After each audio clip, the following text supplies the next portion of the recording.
Усім прывітанне. Гэта чарговы выпуск падкаста «Працавацца» і выпуск, які я записываю ў фармаце «Праца-роздумы». І сёння мае роздумы хіба будуць, напэўна, самымі доўгімі за ўсю гісторыю працы і роздумаў у падкасце «Працавацца», таму што сёння я хачу пагаварыць пра выгаранне. А выгаранне — гэта адна з тэмаў, у якой вельмі шмат маёй цікавасці, таму што я пачала цікавіцца выгараннем ўжо досыць даўно. Я сама перажыла выгаранне. Мне падаецца, перыядычна у себя на адной са стадый выгарання для таго, каб ўсё ж такі не дацягнуць гэта да пэўных апошніх стадый, которые ўжо будуць межаваць з пэўнымі псіхічнымі гісторыямі. Пры этом мы таксама сёння пагаворым, з чым можа межаваць выгаранне, да чаго яно можа давесці. Так как я гэты падкаст — это все такое у прасторы, у плашчыне працы і кар'еры, то якраз такі выгаранне — гэта та з'ява, з якой сутыкаюцца хіба вялікая колькасць і моих кліентаў, і людзей, з которыми я пра гэта камунікую. Таму я сёння пастараюся неяк сістэматызаваць веды, нейкі мой досвед пра выгаранне і пра гэта сённяшні выпуск. І ён будзе, калі змястоўна, пра што гэта будзе выпуск, мы паговорым пра то, чым з'яўляецца выгаранне, а што не з'яўляецца выгараннем, а ўвогуле хвароба гэта ці не, чаму пачалі ў пэўных краінах і прынамсі ў Польшчы даваць ўжо бальнічныя лісты па выгаранню. Таксама мы паразмаўляем пра стадыі выгарання. Мы паразмаўляем пра розныя падыходы да гэтага паняцця. І, напэўна, самая вялікая часціна гэтага падкасту — это будзе пра тое, хто з нас больш падвержаны выгаранню, чаму хтосьці з нас больш устойлівы, а хтосьці менш, і прычым тут увогуле дзяцінства. І таксама асобнай часткай пагавару трошкі пра тое, як я бачу, як бачаць даследчыкі, псіхолагі, псіхіятры прафілактыку выгарання, як не даводзіць сябе, вось тое, пра што з чаго я пачала гэты падкаст, як не даводзіць сябе да пэўных крайніх выпадкаў. І такім чынам я так набіраю у лёгкія паветра, каб пачынаць. І заўсёды, ведаеце, я свае ўсе выступы пачынаю, калі я там, напрыклад, раблю нейкія паблік спікінг, што-то такое. Я заўсёды, мая любоў да акадэмічных ведаў, я люблю пачынаць з азначэнняў. Так вот, выгаранне, што гэта такое? Гэта стан эмацыйнага, фізічнага і разумовага знесілення, якое выклікана празмерным і працяглым стрэсам, павязаным з працай. Я буду звяртацца яшчэ да гэтага азначэння как раз у частцы гэтага выпуска пра тое, ўсё ж такі, што ёсць выгаранне, а што не ёсць выгаранне. Таму яшчэ раз, гэта стан эмацыйнага, фізічнага, разумовага знесілення перш-наперш. І чаму гэта вызнікае? Таму што мы сутыкаемся з працяглым стрэсам, і гэта павязана з працай. І тут адразу прагавару, што ў дадзеным выпадку я буду размаўляць пра выгаранне менавіта як з'яву ў прафесійным кантэксце. Таму што зараз выгаранне часта кажуць і пра выгаранне, напрыклад, у мацярынстве, пра выгаранне ў сямейных адносінах і гэтак далей, але ўсё ж такі, калі мы кажам пра класічнае значэнне выгарання да гэтай з'явы, гэта менавіта прафесійны кантэкст. І я буду казаць пра гэта менавіта ў прафесійным кантэксце. Так вот, выгаранне, оно ўвогуле ўжо уключана ў 11-й перагляд такого класіфікатара, ёсць такое МКБ, міжнародная класіфікацыя хвароб. Але выгаранне не ўключана як менавіта хвароба. Она ўключана як прафесійная з'ява. Выгаранне не з'яўляецца захворваннем. Нягледзячы на тое, што па выгаранню можна атрымаць бальнічны, то бок гэта не дыягназ. І як яно ўвогуле класіфікуецца, то бок калі зазірнуць у МКБ, выгаранне яно знаходзіцца ў раздзеле, які называецца, вот зараз прям зачытаю вам, фактары, якія ўплываюць на стан здароўя або зварот у медыцынскія службы. Гэты раздзел уключае, то бок, і вот это апісанне прычыны, па якіх людзі звяртаюцца ў медыцынскія службы, але не класіфікуюцца як хваробы або стан здароўя. І як у МКБ вызначана вот это паняцце выгарання, гэта менавіта з'ява, гэта сіндром, вот наступным чынам, сіндром выгарання канцэптуалізуецца як вынік хранічнага стрэсу на працоўным месцы, з якім не ўдалося справіцца. І ён характарызуецца 3 вымярэннямі. Першае — гэта павялічаная такая разумовая дыстанцыя ад працы, пачуццё негатыву альбо цынізму, і гэта ўсё павязана з працай. Калі мы пачынаем фактычна негатыўна ставіцца да сваёй працы, да сваіх працоўных абавязкаў, лічыць, што наша работа нам абрыдла і гэтак далей. Другі момант — гэта зніжэнне прафесійнай працаздольнасці. І трэці момант — гэта пачуццё знесіленае і адсутнасці энергіі. То бок вось гэтыя 3 вымярэнні, па гэтым 3 вымярэнням і вызначаюць, ці ёсць выгаранне ў чалавека ці не. І як я ўжо сказала, мы кажам тут менавіта пра прафесійны кантэкст. Калі трошкі як мы ўвогуле прыйшлі да гэтай з'явы, чаму пра гэта і калі пра гэта пачалі казаць, то калі так зазірнуць у гісторыю, то гэтае паняцце оно было введено ў псіхалогію амерыканскім псіхіятрам. Мы бачым, што это ўсё плашчыня псіхіятрыі, псіхатэрапіі, псіхалогіі, і звалі яго Фрейденбергер. Вось такі вот чалавек, і гэта паняцце было введено ажно ў 1974 годзе. Таму мы бачым, што больш ужо за 50 гадоў гэта паняцце існуе, і толькі досыць недаўна на яго пачалі звяртаць такую ўвагу. Я думаю, таксама гэта звязана з тым, што проста гэтай з'яў стала нашмат больш. І, собственно, чаму стала нашмат больш, пра гэта таксама трошкі пазней. Так вот, увогуле тое ўсё, што мы зараз ведаем за гэты 50 год пра выгаранне, гэта вынік працы шматлікіх псіхолагаў, псіхатэрапеўтаў, псіхіятраў. Я думаю, што і бізнэсоўцаў дзесьці, да, то бок людзі, которые звярталі ўвагу на гэтую з'яву, што ж такое адбываецца ўвогуле з працаўнікамі, што людзі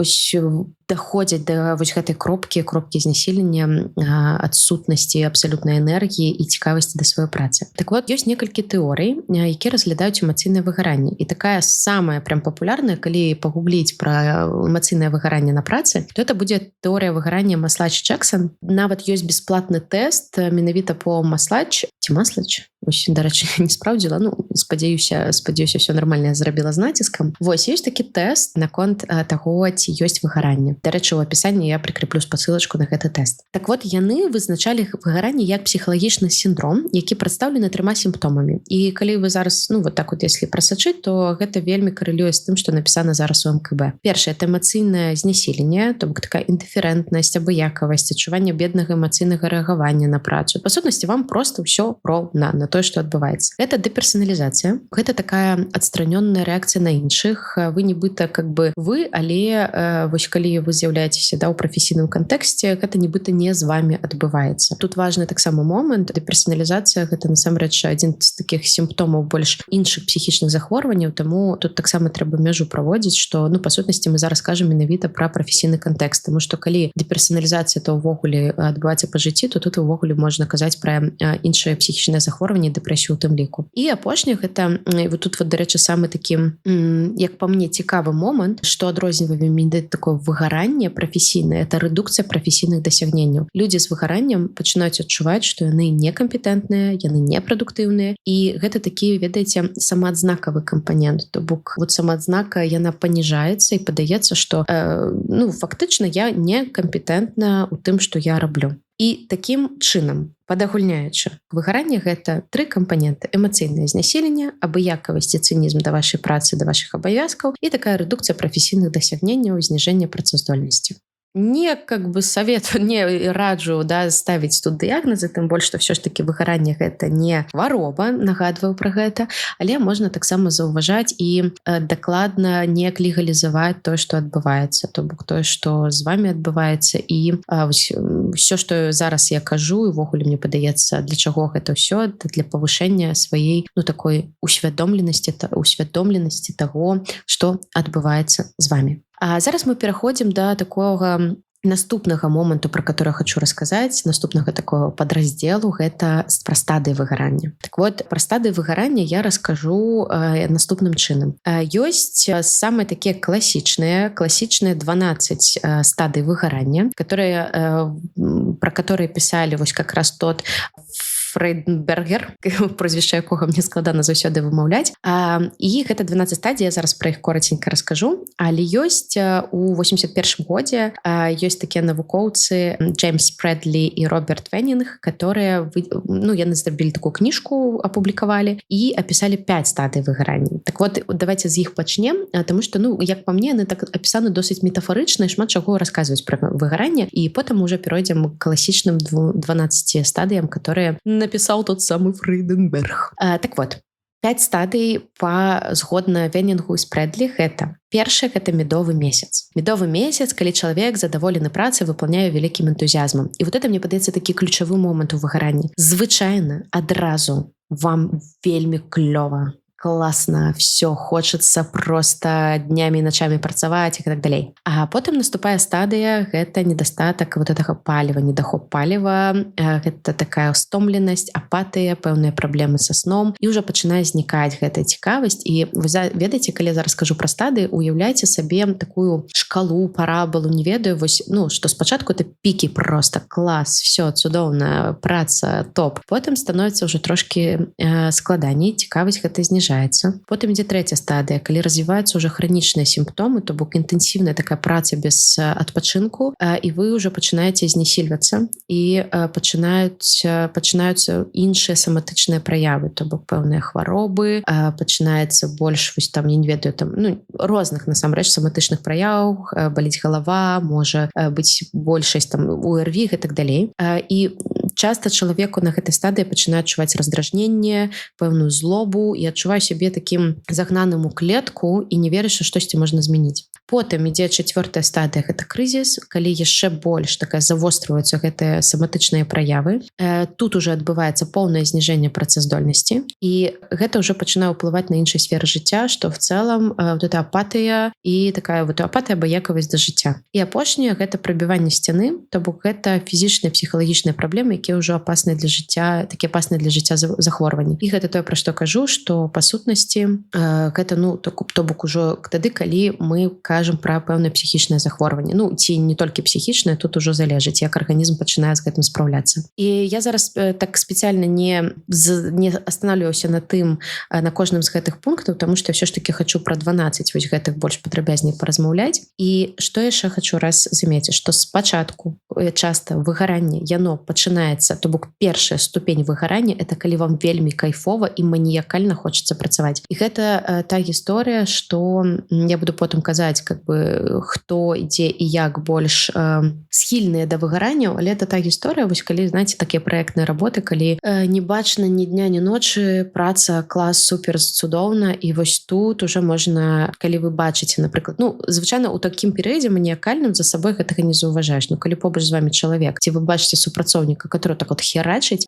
тут уже можна трошки пачынаць яго запавольваць, таму што запавольваць і падсвечваць то, што это не ок. Так вот, калі вяртацца пра 12 стадый. Першае, я перакладала, знаете, так, калі рыхтавалася з ангельскай, таму на беларускую, таму, калі некаторыя рэчы будуць гучаць дзіўна, я буду неяк старацца праясняць. Вот, ну, я думаю, што будзе зразумела. 12 стадый, і першыя 3 стадыі па Фройденбергеру, яны как раз таки пра тое, што вот калі вельмі кайфова. Так вот, першая стадыя гэта калі вы праяўляеце сябе і вам камусьці там вельмі патрэбна праяўляць сябе. На гэтай вот ранняй фазе выгарання хочацца зрабіць все добра, ідэальна, вось так блізка да перфекцыянізму. Часта гэта павязана з тым, што хочацца не быць блізкім да тых патрабаванняў, да тых вымог. Ну, то бок это та гісторыя, вось калі сіл яшчэ хапае і вельмі стараемся. Потым наступае стадыя, калі працуем многа, прям яшчэ больш і больш пачынаем працаваць. То бок это все яшчэ вот эта маніякальная гісторыя. То бок чалавек адчувае неабходнасць зрабіць все самастойна, выканаць заданні як мага хутчэй, то бок вот это вот такая зноў-такі маніякальная фаза. Потым пачынаецца такое грэбванне сваімі патрэбамі, то бок мы пачынаем лічыць, вот я зараз заўважаю, што я то мы, то вы, то чалавек, давайте буду все ж таки на мы, таму што, ну, я как это сябе таксама атаясамліваю з групай людзей, которые схільныя да выгарання. Так вот, мы тады пачынаем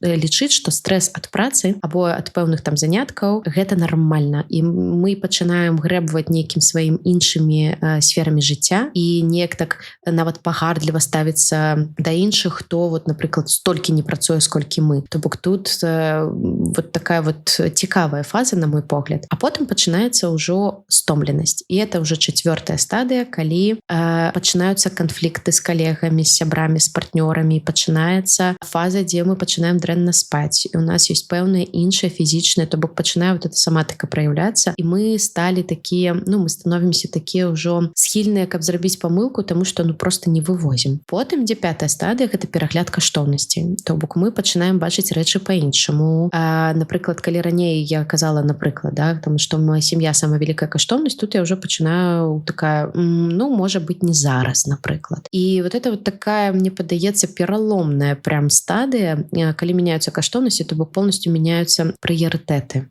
І вы бачыце, што гэтая вот я зараз, калі кажу пра стадыі, дзесьці я кажу пра стадыі, што адбываецца саматычна, напрыклад, з целам нашым, да, то бок што адбываецца з нашым здароўем, а дзесьці я кажу пра сацыяльны кантэкст і пра адносіны да сябе. То бок гэта не значыць, што в какой-то стадыі резка там галава перастае балець. А яно ўсё ідзе, так сказаць, завостраваецца. То бок у нейкі момант там на 4-й стадыі уже пачынаюцца пэўныя саматычныя праблемы, але яны не знікаюць. Просто дадаецца яшчэ больш вот это вот, ну, мне зараз такой уяўляецца такой воронкай, да, то бок воронка, когда пачынае засмоктваць вот эта воронка выгарання. То бок потым пачынаецца якая там ужо 6-я стадыя, это адмаўленне, то бок закрадаюцца такія горыч, цынізм, мы пачынаем аддзяляць сябе ад іншых, становімся яшчэ больш злымі, раздражнённымі, і працаздольнасць пагаршаецца, і такі фізічны дыскамфорт. Потым мы пачынаем наступная стадыя, это адчуваць такую адстранённасць, то бок адносіны з іншымі ўжо это цяжар пэўны, мы дэзарыентаваныя, мы часта адчуваем какую-то бездапаможнасць. І тут вельмі такі вот эта вот стадыя, калі становімся вельмі уразлівымі да залежнасцяў розных. То бок тут ужо можа з'яўляцца алкаголь, нікатын ці іншыя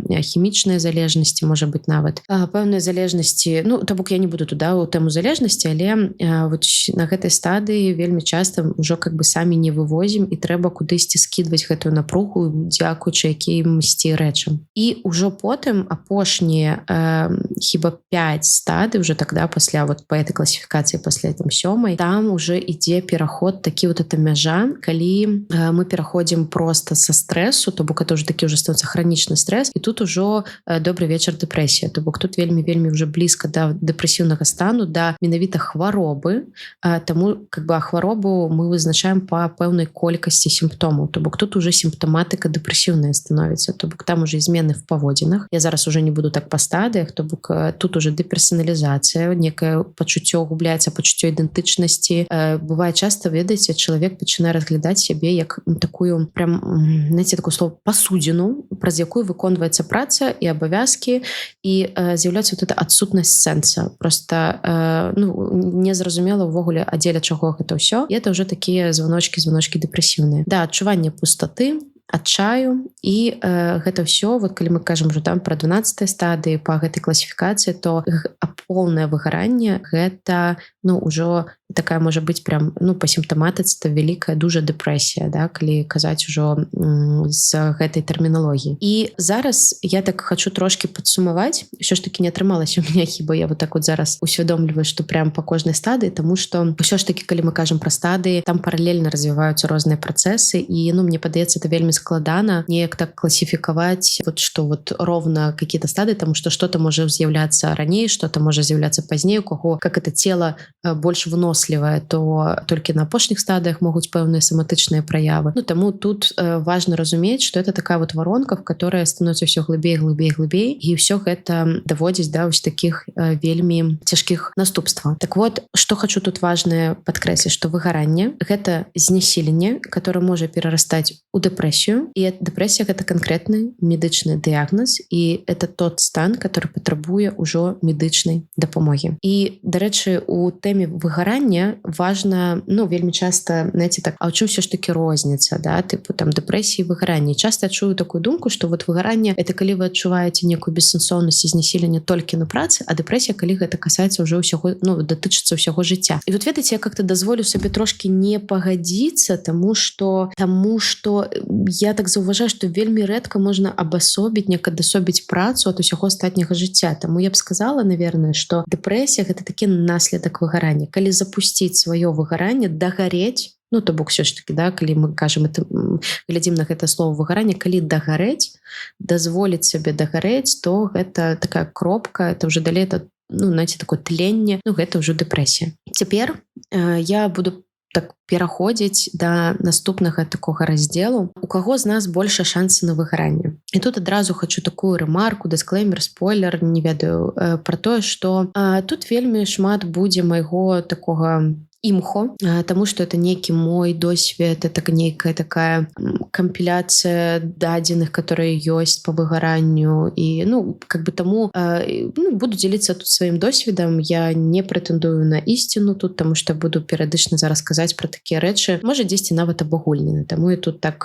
прашу да гэтага ставіцца менавіта як да майго меркавання наконт гэтага. Так вот, я сустракала такую схему, што і это самае часта, какие у каго з нас больше шансу на выгаранне, якія прычыны выгарання. Прычыны ёсць унутраныя і знешнія. І это насамрэч можна паспрабаваць такім чынам, таму што сапраўды ёсць знешнія прычыны, якія спрыяюць выгаранню. Я з гэтага пачынала гэты выпуск, тое, што зараз выгаранне это прям такая вельмі распаўсюджаная з'ява, таму што нас вельмі, асабліва ў нашым культурным асяроддзі, вельмі складаны кантэкст. Так вот, знешнія прычыны я бы назвала, што гэта знешні ёсць кантэкст, у якім мы жывем, і сама прафесія. Што я маю на ўвазе пра кантэкст? Ковід, пэўныя палітычныя змены, крызісы, войны, все тое, у чым мы зараз жывем, гэта супер неспрыяльны кантэкст для ўвогуле псіхічнага здароўя. І калі мы кажам пра пэўнае развіццё выгарання, то бок сапраўды гэта ўся напруга, яна можа вылівацца ў тым, што і на працы устойлівасць ужо эта псіхалагічная устойлівасць, яна нашмат меншая. І таму сапраўды зараз і міжнародныя сусветныя эканамічныя крызісы гэта ніяк не спрыяе, каб это выгаранне памяншалася, а толькі наадварот. І дарэчы, пра ковід ўжо, так как пандэмія скончылася менавіта, ўжо можна глядзець на розныя даследаванні. І сапраўды гэтая гісторыя, што людзі пайшлі на выдаленую працу, ёсць даследаванні, што, напрыклад, адсотак людзей з выгараннем павялічыўся менавіта з выхадам з гэтай адсутнасцю офіснай працы. І, дарэчы, ёсць даследаванні, што выгаранне ў жанчын павялічылася. І мне падаецца, гэта супер какая-то зразумелая гісторыя. Калі паглядзець на тое, чым займаюцца жанчыны дома, то гэта как яшчэ адна фултайм праца. Вельмі часта ў нашым патрыархальным грамадстве, я не кажу, што гэта ва ўсіх, але то бок жанчыны в асноўным там даглядаюць за дзецьмі, і калі гэта прыстарэлыя дарослыя, гэта в асноўным кладзецца в асноўным на жаночыя плечы. І калі жанчыны яшчэ пачалі працаваць дома, то бок это атрымалася такая, это две фултайм джоб просто. І таму жанчыны сталі больш выгараць згодна даследаванням. Але сёння ўсё ж таки я так не могу тут про это не сказаць, але калі казаць пра выгаранне, то што яшчэ можа знешне ўплываць? Па сутнасці, у кантэкст, ёсць такі сусветны кантэкст, а ёсць яшчэ кантэкст канкрэтных кампаній, канкрэтных месцаў працы. То бок ёсць кампаніі, которые сапраўды ствараюць вельмі такі кантэкст, которым шмат напругі. Это пэўны менеджмент, это пэўна то, як палітыка, карпаратыўная культура. Там, дзе можна лёгка выгараць, таму што вельмі нейкая можа быць там інтэнсіўнасць, таксічнасць. Сапраўды бывае так, што ў адной кампаніі чалавеку окей, а ў іншую ён прыходзіць і выгарае, хаця раней такога не было. То бок гэта ўсё можа ўплываць на прафесійнае выгаранне. Я таксама сказала пра прафесіі, таму што сапраўды ёсць прафесіі, которые у большай ступені такія выгарательныя, будзем іх так называць. І я так, калі я так гляжу і слухаю пра тое, якія гэта прафесіі, то в асноўным гэта прафесіі там, дзе шмат адказнасці і шмат блізкага кантакта з іншым чалавекам. Што я маю на ўвазе пра блізкі кантакт? То бок, калі мы, напрыклад, працуем в кол-цэнтры, і кожны дзень праз нас праходзіць там вялікая колькасць людзей, я б назвала гэта блізкім кантактам. То бок тут вы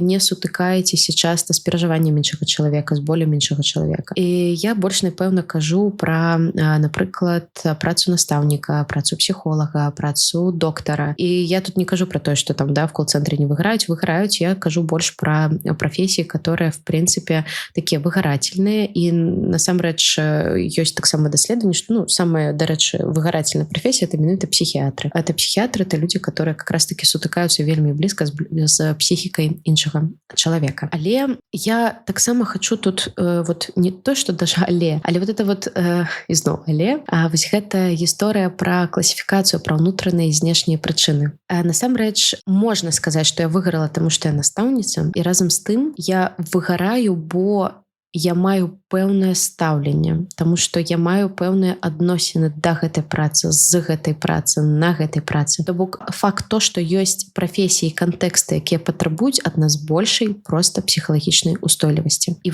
калі гэтай псіхалагічнай устойлівасці не хапае, мы пачынаем выгараць. То бок калі ты менеджер, то табе трэба больш часта не ведаў, а менавіта псіхалагічнай устойлівасці. Гэта вось таксама такая моя ідэя пра тое, што калі мы там пачынаем браць на сябе вот это вот там менеджерскія абавязкі, часта пытанне не ў скілах, а пытанне, ці можам мы быць устойлівымі перад зменамі, быць гібкімі, быць устойлівымі ў канфліктах, у пэўныя негатыўныя адзнакі саміх сябе. То бок это вот как раз таки та гісторыя, вот эта псіхалагічная устойлівасць, которая з'яўляецца вот этим нашим унутраным. Таму па сутнасці ёсць знешнія фактары, якія вельмі спрыяюць выгаранню, а ёсць тое, як мы прызвычаіліся абыходзіцца з сабой, да, тут у кантэксце працы. І няхай назовем гэта унутраныя прычыны. Так вот, у каго з нас большыя шансы на выгаранне? І я зараз зраблю такі ліст, няхай это будзе чек-ліст, не ведаю, што тут, можа, это не чек-ліст, а просто такі спіс якасцей пэўных, можа быць, пэўных уласцівасцей чалавека, людзей, которые больш схільныя. І адразу гаваруся, што тут все вельмі ўзаемазвязана, і часта адно з'яўляецца наследкам ці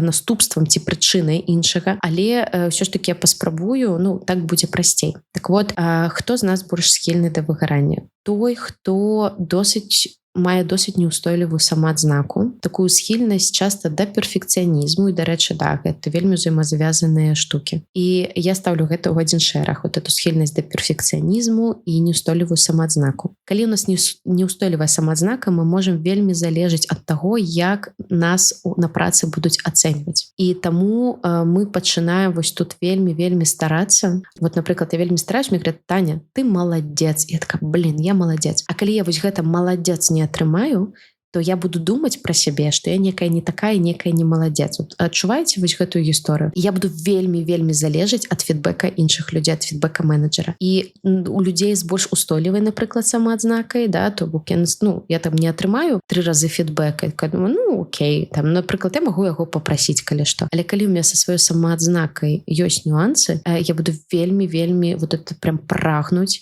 вось гэтага пацверджання таго, што са мной ўсё окей. І вось калі я пачынаю там старацца, то што адбываецца? Я пачынаю старацца, ад гэтага мае сілы, я, магчыма, там прям стараюсь больш, чым как это мой арганізм увогуле можа. Далей. Слабае пачуццё межаў. І вот такі момант, гэта гісторыя, калі нам вельмі складана абыходзіцца з тым, вось як са мной можна, а як не. Як мне окей, а як не. І, дарэчы, калі у нас ёсць праблемкі з межамі, то у гэтым выпадку это как раз той выпадак, калі нам вельмі складана адмаўляць, калі нам вельмі складана праяўляць сваё какое-то раздражненне ці незадаволенне, напрыклад. І, фактычна, пэўныя такія міні-агрэсіўныя паводзіны. І вось калі са межамі у нас не окей, на нас вельмі лёгка, как-то мы можем лёгка забіраць адказнасць, которая нам увогуле не наша. І это таксама вельмі спрыяе выгаранню. Трэці момант, гэта ён такі з нюансікам, будзе сказаць, такое, крацей, калі у нас слишком сур'ёзнае стаўленне да працы. Пра што я тут маю на ўвазе? То бок гэта не калі там, я не хочу сказаць, што ёсць какие-то сур'ёзныя і несур'ёзныя працы, то бок, сапраўды, але, зразумела, што там, напрыклад, праца хірурга, гэта больш адказнасці, то бок, чым, я не ведаю, праца, нават любым менеджерам, вот, не знаю, там, вот у мяне на працы, то бок, у мяне няма вот этого каста таго, што там можа ад маёй рукі памерці чалавек. І разам з тым, калі я буду, ёсць, неважна, якая праца, но я могу слишком вот сур'ёзна ставіцца да таго, што адбываецца. То бок, для мяне, напрыклад, можа быць, для мяне тут, так як прыклад кажу, вось нейкі кожны мітынг, ён успрымаецца як штосьці, такое сур'ёзна, ад чаго залежыць. І чаму я казала, што тут все взаемасвязана, таму што вельмі часта ад гэтага залежыць моя самаадзнака. Вот. То бок, наступны момант. Гэта пэўная схільнасць да залежнасцяў. Звычайна схільнасць да залежнасці ёсць людзей, дзе шмат трывогі. То бок, гэта не сённяшняя наша тэма, але пра якія залежнасці я тут кажу. Схільнасць да залежнасцяў я тут кажу пра працагалізм. Калі мы схільныя ўвогуле да працагалізму, то бок, калі мы схільныя збягаць у працу, працай неяк закрываць свае пачуцці, з которымі не хочацца сустракацца, то гэта можа, таксама, канешне ж, лагічна, што гэта будзе спрыяць нашаму выгаранню і вельмі ўплываць на тое, як мы себе адчуваем на працы. 5-й момант, гэта слабая такая адчувальнасць сябе, сваёй напругі і стрэсу. То бок, это та гісторыя, калі я не адчуваю, калі я стомлены. Это, дарэчы, моя гісторыя. Зараз уже з гэтым нашмат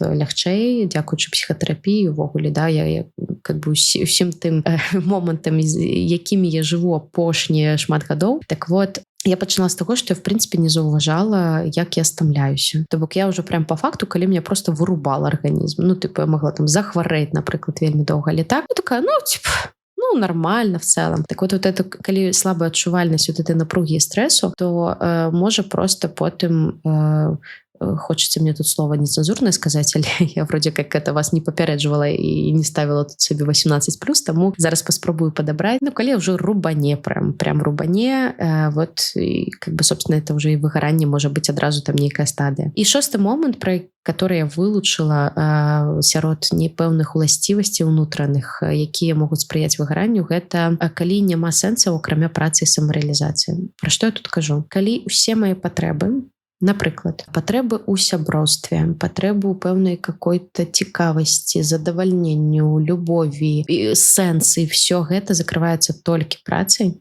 ёсць вялікі шанс там выгарець. Таму што как бы праца тады становіцца такой нясучай канструкцыяй майго селф, маей асабістасці. Таму што как бы я ёсць праца. Да? То бок і ў гэтым моманце любыя канфлікты і стрэсы на працы, яны становяцца больш такія, яны каштуюць для нас нашмат больш, таму што там, не дай Бог мяне звольняць, гэта парушае ўвогуле мой сусвет. І таму это таксама гісторыя, которая ўплывае на тое, ці будзем мы выгараць, ці не будзем, на нашу вось гэту устойлівасць да выгарання. Вот. І ўсё гэта суправаджаецца тым, што часта праца становіцца для нас нашмат больш, чым проста праца. І ўсё, што там адбываецца, яно ўплывае на нашу асабістасць вельмі моцна. Вот я на пачатку казала, што ўсе гэтыя моманты вельмі характэрны для такой групы людзей, якія называюцца ДДА. По-руску гэта ВДА. Это дарослыя дзеці алкаголікаў. Што это за група такая? Па суці, гэта дарослыя, якія выраслі ў сям'і, дзе хтосьці піў з дарослых. Я маю на увазе там, блізкіх дарослых, звычайна это мама ці тата. Але калі я кажу вось пра гэтую групу людзей, тым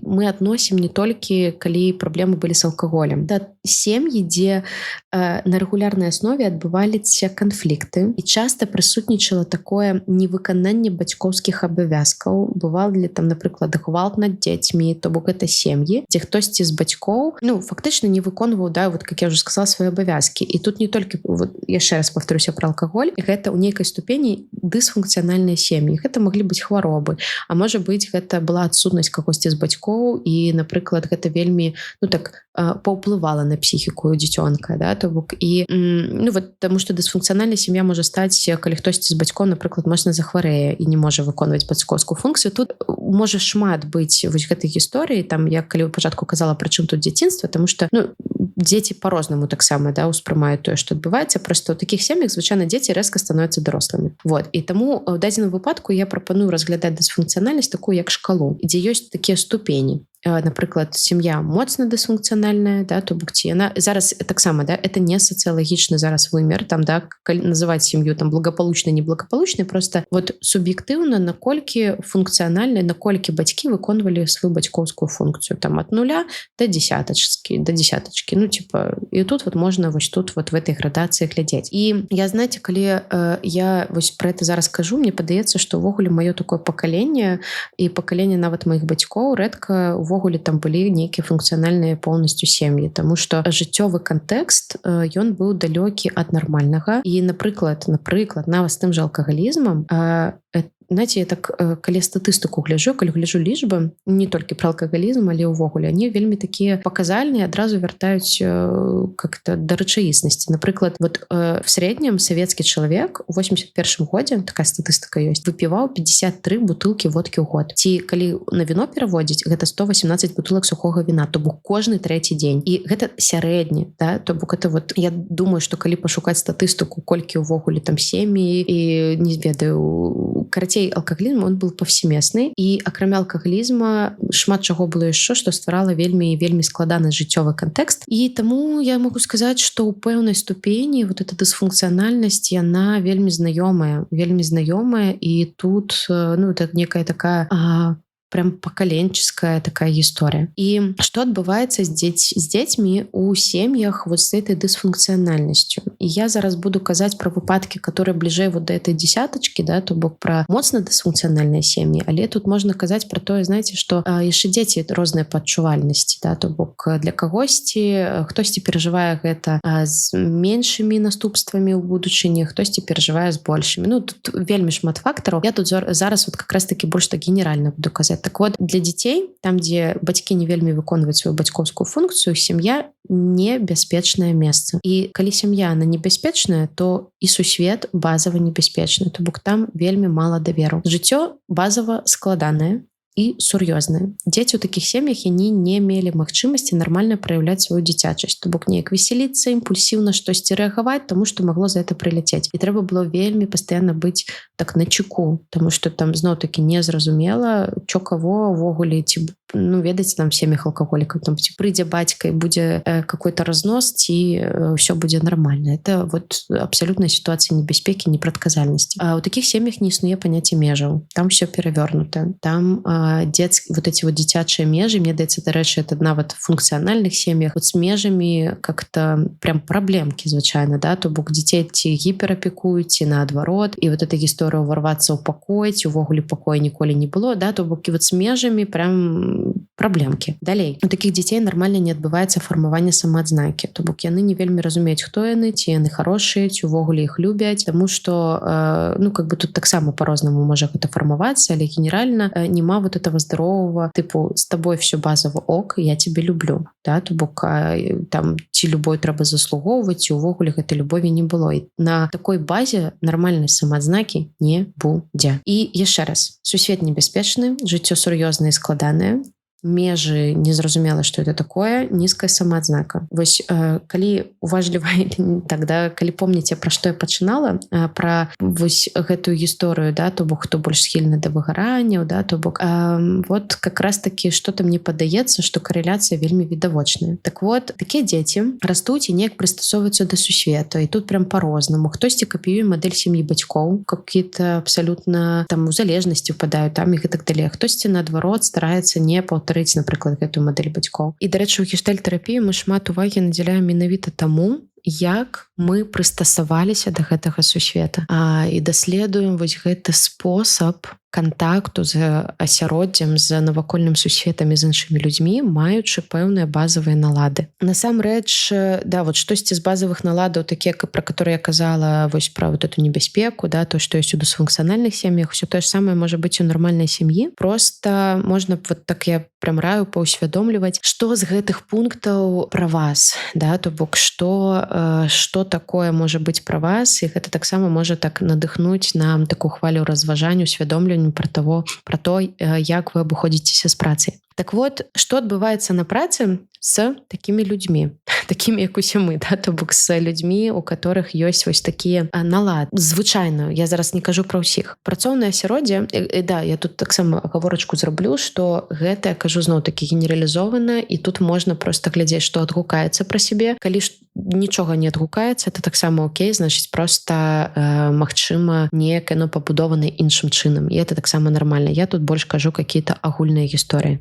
Так вот, працоўнае асяроддзе базава небяспечнае, таму што, в прынцыпе, сусвет небяспечны. Таму на працы трэба вельмі старацца, а калі не старацца, не сканаваць настрой, інтэнцыі іншых людзей, цябе звольняць і, напрыклад, не ведаю, там наругаюць і яшчэ штосьці, а значыць, менавіта адвергнуць. А вот это вот травма адвяржэння, гэта вельмі частая траўма в сем'ях, калі бацькі не надзялялі той самай там любоўю пэўнай і не казалі, да, тыпу, ты мой дзіцёнак, з табой база ўсё окей, увогуле я цябе люблю. Так вот, там вось в гэтых сем'ях трэба было быць вельмі адчувальнымі, і вось звычайна так і становішся такім працаўніком, который вельмі стараецца і пастаянна нагатове, бо можа прыляцець. І, дарэчы, я заўважала, што калі дзяцінстве дзяцей білі, то вот это вот адчуванне прыляцець у них прям вот на працы таксама, хаця, вроде как все окей, но вот это вот, что можа ад кагосьці прыляцець, это просто на ўзроўні цела нават, да? Там цела прям все там можа сжимацца і неяк так рэагаваць на пэўную такую небяспеку. Далей, пра межы. Тут хіба досыць проста. Адсутнасць адчувальнасці лаяльнасці да сваіх межаў, гэта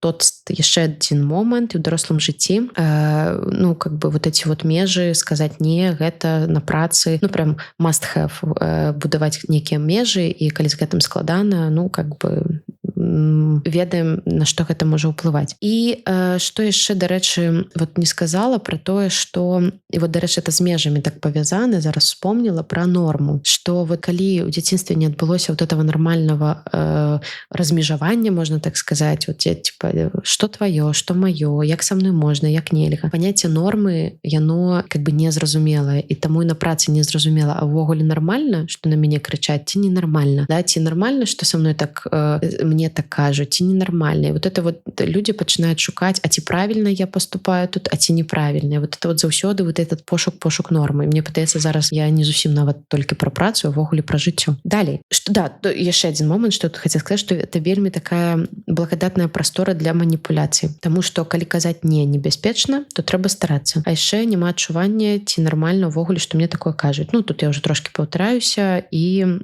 вот з гэтым гэта ўсё вельмі такая спрыяльная глеба для таго, каб выгараць у гэтай працы. Далей, наконт вот этого сур'ёзнага стаўлення да працы. Калі так падагульніць, што тут можа быць, да, то бок тут можна падумаць пра памылкі, таму што так было калісьці дома, таму што страшна прымаць рашэнні і рабіць будь-які выбар, і вельмі складана забіваць, на штосьці забіваць, я маю на ўвазе, да, ў двукосі, і ўвогуле расслабіцца. То бок калі расслабішся, помнім, да, праца як сусвет небяспечны, то прыляціць. І вось гэта такое кола, по которому можна хадзіць вось на працы проста з таго, што ёсць такія вот базавыя налады. І апошні пра самаадзнаку, і тут проста праца насамрэч рай, каб спрабаваць кампенсаваць сваю нізкую самаадзнаку. Можна вельмі старацца, яшчэ раз паўтарюсь, каб заўважылі, пахвалілі, дабівацца прызнання. І тут такая, конечно, дай Бог трапіць класны калектыў нейкі такі экалагічны, дзе гэтым не будуць маніпуляваць, але, на жаль, гэтым вельмі часта маніпулююць на працы. То бок, калі бачыць, што чалавек настолькі, тут двусторонняе заўсёды, это не к тому, што тут все менеджеры нейкія маніпулятары, просто это вельмі такая складаная гісторыя, тому што тут, как это уже не праца і бізнес-адносінамі мы пачынаем займацца, мы пачынаем займацца вот этим даглажваннем, далюбліваннем і всем астатнім. Калі падагульняючы, то па сутнасці праца становіцца месцам пастаяннай напругі. Гэтай напругі вельмі шмат, яна нікуды не дзеецца, і ад этого мы пачынаем гарэць. Некая так зараз адчуваю шмат суму ў гэтым моманце і падхожу да апошняга раздзелу у маім выпуску «Праца-роздумы» пра прафілактыку. Я ее падзелю так на база і не зусім база. Так вот, што можна рабіць? База — гэта наш распарадак дня і адпачынак. І калі я кажу пра адпачынак, то тут я кажу не пра вот этот вот адпачынак, отпуск, да, вот эти вакацыі, а я кажу пра тое, што кожны дзень, калі вы схільны да таго, каб перапрацоўваць, калі вы бачыце асабліва, калі ласка, вось у гэтай маніякальнай фазе, плануйце свой адпачынак. Вам можа падавацца, што ён вам не трэба. І вось зараз я так прям кажу, я, знаете, так прям